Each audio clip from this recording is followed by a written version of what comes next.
बिल्कुल। यहाँ और तक कि अब एक और खबर आ रही है। अब जो मैंने सवाल पूछा था कि आखिरकार ये पूरा फाइट कितने दिनों तक चल सकता है, ये वॉर कितने दिनों तक चलती है, तो उसको लेकर के अरब मीडिया के हवाले से, इजराइल मीडिया के हवाले से ये खबर आ रही है। ये बताया जा रहा है इस पूरे युद्ध की स्थिति को, युद्ध को लेकर के ये कहा जा रहा है कि ये 4 दिन तक चल सकता है।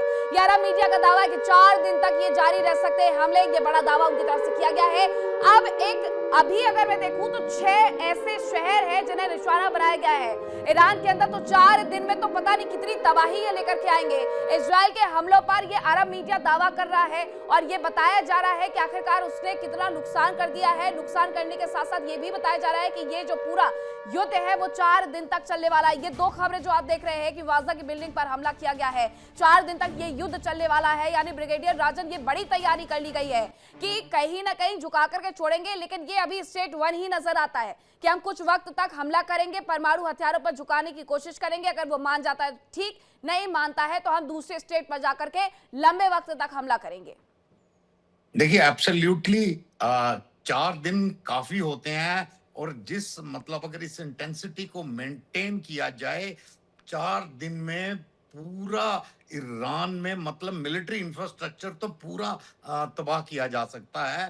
एंड मतलब आई थिंक या तो उनका जो लीडरशिप है, पॉलिटिकल लीडरशिप है, वो निकल जाएगा। मतलब either they will go to Moscow, Russia में चले जाएंगे कहीं या कहीं बाहर, जिसकी वो ऑलरेडी तैयारी कर चुके हैं। अभी देखना ये है कि इंटेंसिटी कितनी होती है, इंटेंसिटी कितनी होती है और क्या जो स्ट्रीट पे जो लोग हैं वो दोबारा इसका फायदा उठा के वो खड़े होते हैं नहीं होते हैं, इस पे डिपेंड करेगा कि हाउ द ईरानियन रजीम वो कैसे रिएक्ट करेगा। कि स्ट्रीट का अगर प्रोटेस्ट हो गया इसी के साथ दोबारा मोसाद ऑर्गेनाइज कर सका, फिर देन आई एम श्योर कि भी रजीम चेंज हो जाएगा।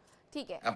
आलोक सर कुछ कह रहे थे, उसके बाद फिर मैं ये कहना चाह रहा था कि न्यूयॉर्क टाइम्स के एक संवाददाता है, उन्होंने अभी खबर दी है कि इजरायली मिलिट्री ने ये घोषणा की है कि उनको ये पता चल गया है कि ईरान से बैलिस्टिक मिसाइल लॉन्च हुए हैं अभी जी बिल्कुल। ये बैलिस्टिक मिसाइलें इस्तेमाल में लाई जा रही है, टॉमहॉक मिसाइलों का इस्तेमाल किया जा रहा है। Group captain VN Jha ji, अब ये कहा गया था हिजबुल्लाह की तरफ से कि अगर आयतुल्लाह अली खामनेई को निशाना बनाने की कोशिश की जाती है, जो कि कर दी गई है, भले ही आयतुल्लाह अली खामनेई को कहीं दूसरी जगह शिफ्ट कर दिया गया है तो वो भी इसमें उतरेगा। तो ईरान अकेला होते हुए भी अकेला नहीं है। क्या हिजबुल्लाह और हूती की एंट्री इन 4 दिन के भीतर भीतर मानी जा सकती है? बिल्कुल, कोई दो राय नहीं है इसमें।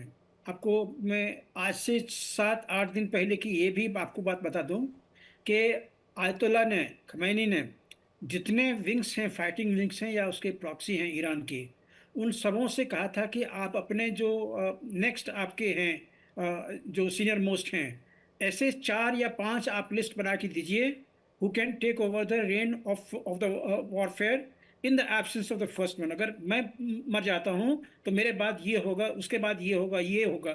ये उसने ऑलरेडी 7 दिन पहले बना के रखी है और अप्रूव करके रखी है। आप याद कीजिए हमास का याह्या सिनवार मारा गया, उससे पहले इस्माइल हानिया मारा गया, उसके पहले खालिद मशाल मारा गया। क्या हमास हेडलेस है? नहीं। हिजबुल्लाह, हसन नसरुल्लाह मारा गया, मुसावी मारा गया, क्या हेडलेस है? नहीं। अल कायदा, अल जवाहिरी मारा गया, ओसामा बिन लादेन मारा गया, अल मुगावी मारा गया, क्या हेडलेस है? देखिए, ये जो आइडियोलॉजिकल बेस्ड जो टेरर ग्रुप्स हैं, ये टेरर ग्रुप ही कहिए इसको, और तो कोई नहीं चीज़ है, ये कभी खत्म नहीं होंगे। और ये यही मान के चलते हैं कि अगर हम यहाँ मारे गए तो वहाँ तो 72 उनके सेवा करने वाले हैं। तो ये मरने से नहीं डरते हैं, ये चीज मान के चलिए। अभी तक इस बात का इंतजार किया जा रहा था सर कि क्या ईरान पलटवार करेगा, तो खबर आ गई है कि ईरान ने पलटवार करना शुरू कर दिया है और बताया जा रहा है कि ये सीधे सीधे इजराइल पर हमला किया गया है। ईरान इजराइल युद्ध से जुड़ी हुई अब तक की ये सबसे बड़ी बिग ब्रेकिंग हम आपको बता रहे हैं कि ईरान का इजराइल पर जवाबी हमला देखने को मिल गया है। अब ईरान ने भी तैयारी शुरू करते हुए हमला कर दिया है। ईरान ने फायर की है 30 मिसाइलें, एक साथ 30 मिसाइलें उसने फायर कर दी है। अब इसके बाद यानी आयरन डोम किस तरीके से सक्षम नजर आता है वो भी देखना होगा। लेकिन ईरान ये जानता था कि उसे हमला करना है। उत्तरी इजराइल में ईरान का ये बड़ा हमला देखने को मिला है और इजराइल भी ये जानता था कि उसके ऊपर ये हमला होने वाला, इसलिए उसने पहले से अपने यहाँ पर लोगों को मैसेजेस भेजने शुरू कर दिए थे। उनसे कह दिया गया था कि वो जाकर के बंकर में छिप जाए। दामोदर जी, ये बड़ी जानकारी निकल करके सामने आ रही है, जिस बात की मैं बता भी रही थी, पूछ भी रही थी, ये सवाल भी बार बार पूछ रही थी कि आखिरकार अब इसके बाद क्या होगा। लेकिन 30 मिसाइलें एक साथ दाग दी गई है। इजराइल मिसाइलों से डरता भी इसलिए है क्योंकि आयरन डोम को एक लंबा नुकसान पहुंचाया गया था, पूरी तरीके से उन्हें क्षतिग्रस्त किया गया था। इससे इजराइल को नुकसान हुआ था, लेकिन इजराइल ने अपने लोगों को सुरक्षित स्थान पर भेजा है, तो खाली जगह पर हमला किया गया, ये माना जा सकता है क्या? मीनाक्षी, देखिए, जब ईरान के ऊपर जब इजराइल ने हमले की प्लानिंग की होगी, जब शुरू किया होगा, उससे पहले उन्होंने अपने डिफेंस के लिए सारी तैयारी कर ली होगी, इसमें मुझे कोई संदेह नहीं है। और मैं जब लेबनान में था तो मैंने बहुत करीब से इजराइल की तैयारियों को और इस तरह की गतिविधियों को देखा है। मैं एक चीज और बता दूं कि ये हमले सिर्फ ईरान से नहीं होंगे, हो सकता है साउथ लेबनान में हिजबुल्लाह भी अपने हमले करना शुरू करे इजराइल के ऊपर, और हुती को भी इसमें इन्वॉल्व किया जाएगा। कोई संदेह नहीं है मुझे, यहाँ पे ईरानियन रिजीम इन सब चीजों को यूज करेगी, क्योंकि ऐसे समय पे जो ये हमले किए जा रहे हैं यूएस की तरफ से और इजराइल की तरफ से, अभी तक ईरान के पास उनका कोई भी काट नहीं है, ना ईरान उनसे अपने आप को बचा पाया है। जैसा कि ईरान की जनता कह रही है कि ना वहाँ कोई सायरन बजा, ना उन्हें कोई चेतावनी दी गई, तो ये दिखाता है कि ईरान कहीं से भी अमेरिका का या इजराइल का मुकाबला करने में सक्षम नहीं है। बेशक उन्होंने प्रोपोगंडा वारफेयर किया चाइना की तरफ से कि चाइनीज सैटेलाइट हर जगह नजर रख रहे हैं। अभी भी उड़ान भरते हुए देखे जा रहे हैं दामोदर जी। पहले भी हमने ये खबर दिखाई थी इसी शो में, विस्फोट में, कि MiG-29 पहले भी, अभी कुछ दिन हाल फिलहाल एक हफ्ते पहले MiG-29 रूस के हैं जो कि वहां पर उड़ान भरते हुए देखे गए। तो MiG-29 एक बार फिर से ईरान में आसमान में उड़ान भरते हुए देखे जा रहे हैं। तो ये क्या हम ये समझ सकते हैं कि रूस और चीन सिर्फ और सिर्फ कह रहा था, लेकिन MiG-29 के माध्यम से तो उसने दर्शा दिया है कि रूस खड़ा हुआ है उसके साथ? देखिए, साथ खड़े होना और साथ जाके लड़ाई लड़ना दोनों बिल्कुल अलग बातें हैं, बिल्कुल अलग बातें हैं। जैसे कि ऑपरेशन सिंदूर के समय आपने देखा होगा कि पाकिस्तान के साथ बहुत सारे देश खड़े थे, लेकिन लड़ाई लड़ने कोई नहीं आया, पाकिस्तान को अकेले मार खानी पड़ी। तो सेम यहाँ पर ईरान के साथ खड़े होना और ईरान के साथ लड़ाई लड़ना दोनों अलग बातें। कोई भी उनके साथ इस युद्ध में इन्वॉल्व नहीं होगा। मैं ऐसे में आपको बताऊं, चाइना बहुत स्मार्ट है इन चीजों में। उसने ईरान का साथ सैटेलाइट इमेजरी जारी करके कर दिया, पर क्या ईरान उन बेसेस पे अटैक करने में सक्षम हुआ? उसे पता था तो प्रीएम्प्टिव स्ट्राइक कर लेता। बिल्कुल, आप उतर करके सामने आकर के युद्ध लड़ना बहुत बड़ी बात होती है, बिल्कुल सही बात है। लेकिन इस दौरान एक और खबर आ रही है कि इजराइल ने जो इस ऑपरेशन की शुरुआत की थी, उस ऑपरेशन का नाम बदल दिया गया है उनकी तरफ से। क्या कुछ नाम दिया गया है इजराइल ने अपने ऑपरेशन का? जो नया नाम रखा है वो मैं आपको बता देती हूँ, रोर ऑफ द लायन। ये उनकी तरफ से नया नाम दिया गया है, रोर ऑफ द लायन। ये नाम सेलेक्ट कर लिया गया है। ये ऑपरेशन का नाम भी बेहद महत्वपूर्ण हो जाता है कि आखिरकार किस ऑपरेशन को अंजाम दिया गया था मिडिल ईस्ट में। तो सीधे सीधे डॉक्टर मार्सेला, नाम परिवर्तित करने से क्या रणनीति भी परिवर्तित हो जाएगी? ऑफ कोर्स मैम, क्योंकि ईरान की जो मोनार्की एंड रॉयल फ्लैग अगर आप देखेंगे उसमें तो है ही लायन, तो लायन ही तो रोर कर रहे हैं। The people are roaring and the people are gonna take this country back. They have been hijacked for 47 years by the extreme Islamists, and they will take it back, and it's going to be the lion roaring, not now but for many years to come. And I hope India and Iran will be very strong in days coming.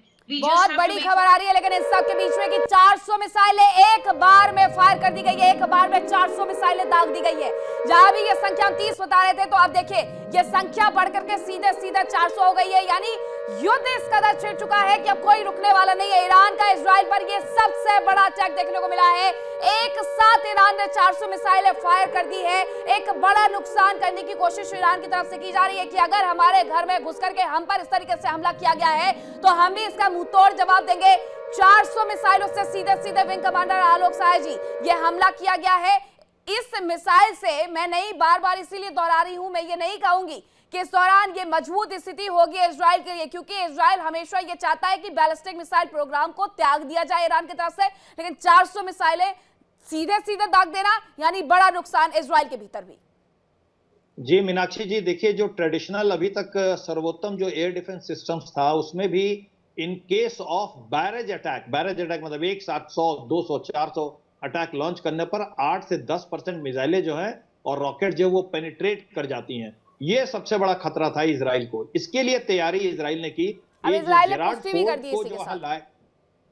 Gerrard Ford को जो लाया गया है वहां पे, वो basically आप उसकी पोजीशन देखिए, वो ईरान के डिफेंस के लिए लाया गया है।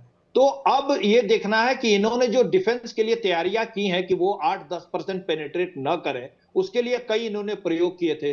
लेजर गाइडेड वेपन्स का प्रयोग किया था, यूएसएस डिस्ट्रॉयर पेबल से उसका ट्रायल लिया गया था उसी सी में।